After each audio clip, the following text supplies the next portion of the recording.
16 years old. 16. 17, 14 years old. This is me. This was me. This is me when I met Jeffrey Epstein. This is me when I met Jeffrey Epstein.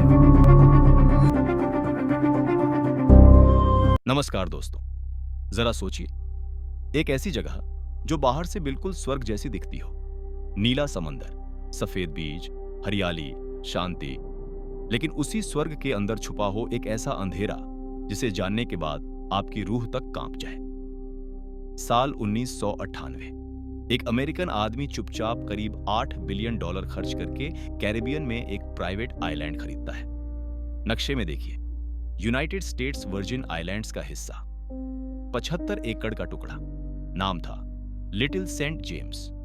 बीच में महल जैसा luxury बंगला, चारों तरफ guest villa, swimming pool, gym, helipad, सब कुछ perfect. इतना perfect कि किसी को शक ही ना हो।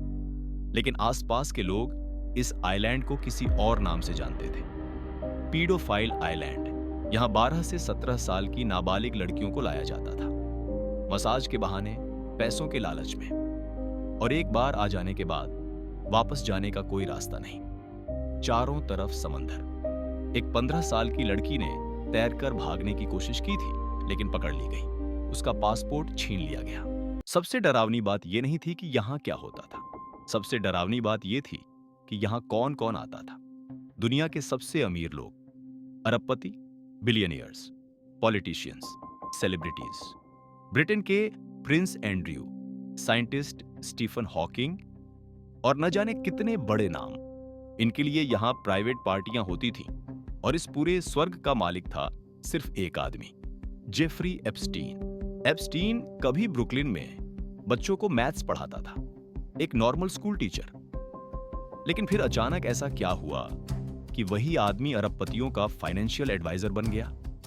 $600 मिलियन से ज्यादा की संपत्ति, प्राइवेट जेट्स और दुनिया के सबसे ताकतवर लोगों से दोस्ती, बिल क्लिंटन से लेकर डोनाल्ड ट्रंप तक। सवाल यह नहीं था कि एप्स्टीन अमीर कैसे बना, सवाल यह था कि किस कीमत पर। साल 2005 में एक छोटी सी पुलिस कंप्लेंट इस पूरी कहानी को हिला देती है। फ्लोरिडा के पाम बीच में लड़की अपने पेरेंट्स के साथ पुलिस स्टेशन जाती है। वो बताती है कि उसे एक अमीर आदमी के घर मसाज के लिए बुलाया गया था। कहा गया था $200 से $300 मिलेंगे, लेकिन वहां पहुंचकर सब कुछ बदल गया। एप्स्टीन सिर्फ एक तौलिया पहने सामने आता है, और फिर उसके साथ न जाने क्या क्या करते होंगे, जिसे सोचने से भी डर लगता है। पुलिस पूछती है, क्या तुम्हारे जैसी और भी लड़कियां हैं? एक नाम सामने आता है, फिर दूसरा, फिर तीसरा, और यह सिलसिला रुकता ही नहीं। कुछ ही महीनों में 35 से ज्यादा विक्टिम्स। हर लड़की की कहानी लगभग एक जैसी, मसाज का बहाना, पैसे का लालच, और फिर एब्यूज। ये कोई छोटा अपराध नहीं था, ये एक पूरी तरह ऑर्गेनाइज्ड सेक्स ट्रैफिकिंग पिरामिड था, जहां हर लड़की को नई लड़की लाने के लिए पैसे मिलते थे। FBI की इन्वेस्टिगेशन शुरू होती है। 53 पेज की रिपोर्ट, इंटरनेशनल सेक्स ट्रैफिकिंग के चार्जेस। आम इंसान होता तो जिंदगी भर जेल में सड़ता, लेकिन एप्स्टीन के लिए नियम अलग थे। पर्दे के पीछे एक सीक्रेट डील होती है।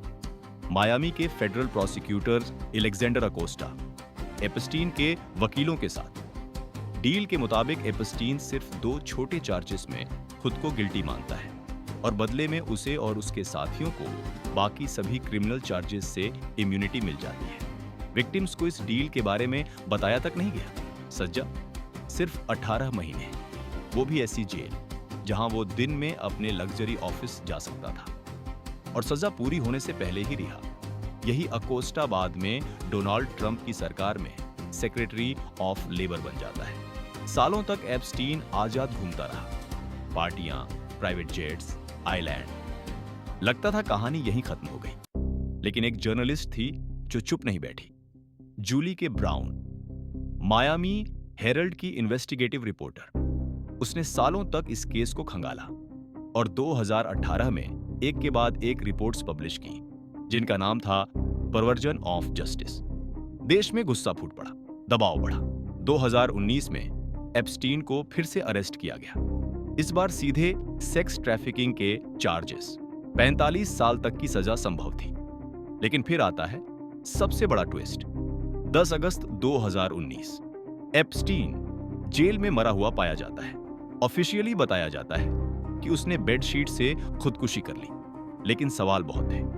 उस रात वो सेल में अकेला था, कैमरे काम नहीं कर रहे थे, कोई फुटेज नहीं, और तभी एक लाइन दुनिया भर में गूंजने लगी, Epstein did not kill himself. इसके बाद राजनीति घुस आती है। डोनाल्ड ट्रंप के सपोर्टर्स कहते हैं कि एप्स्टीन के पास बिल क्लिंटन की सीक्रेट जानकारी थी।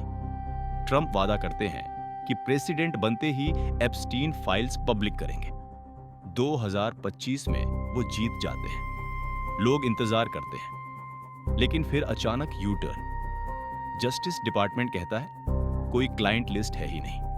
ट्रंप कहते हैं ये सब बोरिंग हॉक्स है, और यहीं से शक और गहरा हो जाता है। यहां तक कि इलॉन मस्क भी ट्वीट करता है कि ट्रंप का नाम फाइल्स में है। बाद में ट्वीट डिलीट हो जाता है, लेकिन सवाल रह जाता है।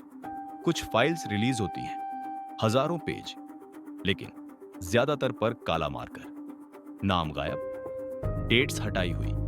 फिर भी जो थोड़ा बहुत दिखता है उसमें डोनाल्ड ट्रंप का नाम बार बार सामने आता है। फ्लाइट्स, ईमेल्स, पुराने रिश्ते। और यही कहानी में एक और खतरनाक परत जुड़ती है।